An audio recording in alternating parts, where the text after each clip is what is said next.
चलो बच्चों, आइए प्रश्न को पढ़ते हैं। ए सदिश डॉट ए सदिश बराबर 0 और ए सदिश डॉट बी सदिश बराबर 0। तो बी सदिश के बारे में क्या निष्कर्ष निकाला जा सकता है, ये हमें बताना है। प्रश्न को हल करेंगे, परंतु उसके पहले हम मुख्य अवधारणा लिख लेते हैं। तो प्रश्न के लिए मुख्य अवधारणा, मुख्य अवधारणा में हम एक सूत्र लिखेंगे जिसका प्रयोग यहाँ पर किया जाएगा। वह सूत्र कुछ इस प्रकार होगा कि ए सदिश डॉट ए सदिश ये बराबर होता है ए सदिश के परिमाण के वर्ग के। ये सूत्र हमें याद रखना है। उसके बाद ए सदिश डॉट बी सदिश बराबर होता है ए का परिमाण, बी का परिमाण और कॉस थीटा, जहाँ कॉस थीटा क्या है, ए और बी के मध्य का कोण है। तो यहाँ पर यदि आपने बी सदिश की जगह पर ए सदिश रख दिया तो ऊपर वाला परिणाम आप प्राप्त कर सकते हो। अगर बी सदिश की जगह ए सदिश रखोगे तो थीटा का मान कितना आ जाएगा, 0। तो कॉस 0 का मान तो 1 हो जाएगा। तो ये सदिश ए के परिमाण का वर्ग ही बन जाएगा। तो दोनों बातें आप समझ सकते हैं। अब यहाँ से हम प्रश्न को हल करते हैं। हमें क्या दिया गया है? हमें दिया गया है ए सदिश डॉट ए सदिश बराबर 0। ए सदिश डॉट ए सदिश बराबर कितना है, 0। इससे हमारा क्या तात्पर्य होगा कि सदिश ए का जो परिमाण होगा वो किसके बराबर होगा, 0 के। इसको हम समीकरण 1 बना सकते हैं, चाहे तो इसका वर्ग कर सकते हैं और उसके बाद इसको लिख सकते हैं कि सदिश ए किसके बराबर होगा, 0 के बराबर होगा। इसको मैंने समीकरण 1 यहाँ पर बना दिया है।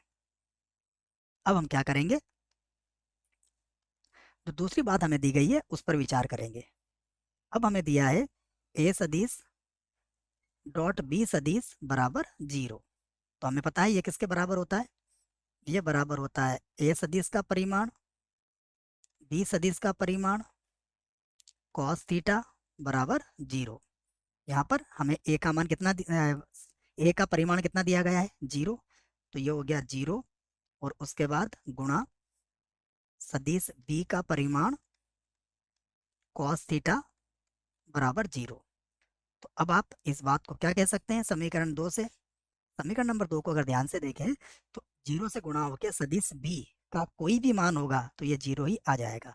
तो यहाँ पर थीटा का मान या फिर बी का मान, यहाँ पर कोई भी मान हो सकते हैं, प्रत्येक मान के लिए ये क्या होगा, संतुष्ट होगा। तो हम कहेंगे समीकरण 1,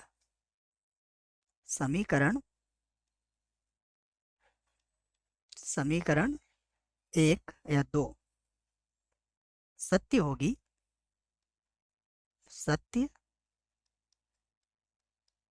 होगी यदि यदि सदिश बी कोई भी वास्तविक सदिश हो, कोई भी वास्तविक वास्तविक सदिश हो, सदिश हो। क्यों? क्योंकि 0 से गुणा होकर कोई भी वास्तविक सदिश होगा तो वो क्या हो जाएगा, 0 हो जाएगा। ठीक है। तो हमसे यही पूछा गया था कि बी के बारे में हमारा क्या निष्कर्ष है। तो बी के बारे में हमारा निष्कर्ष क्या निकला कि बी कोई भी वास्तविक सदिश हो सकता है। मुझे आशा है बच्चों प्रश्न का उत्तर समझ में आया होगा। धन्यवाद।